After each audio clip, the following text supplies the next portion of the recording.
A Roanoke boy receives the gift of a lifetime, the ability to hear. Colin Hushauer was born deaf, but that all changed thanks to a cochlear implant. 10 News reporter Jessica Jewell sat down with his parents to talk about the future for their son that at one point they thought was impossible.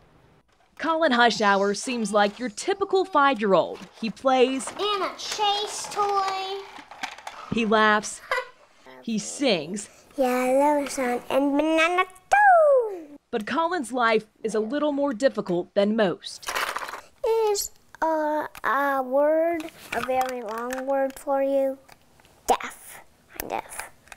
Jenny and Jeff adopted Colin at birth, but started to worry when he failed his newborn hearing test. So we were told for a really long time that it was probably just fluid, it'll pass, but we both had our gut feeling. And they were right. Doctors later confirmed Colin was profoundly deaf.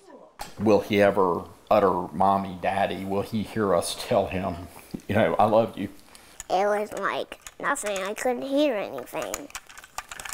Not even a word until I got my implants. Colin got his cochlear implant for one ear at just 13 months old, the other at 18 months. Jenny and Jeff eagerly awaited that aha moment when doctors flipped the switch, but there wasn't a big reaction at all, so we had that panic of, did it work? This is what happened when they turned the cochlear implant on for the first time. I said, don't worry, his brain has to learn. It's got to figure out what all this is and process it. It took months, but they ultimately realized it was working. It helps me hear.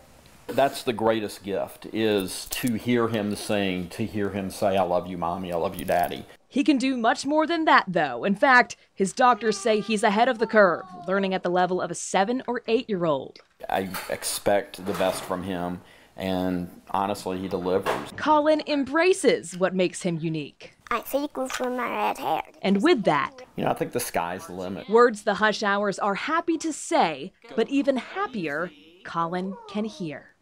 In Roanoke, Jessica Jewell, 10 News, working for you.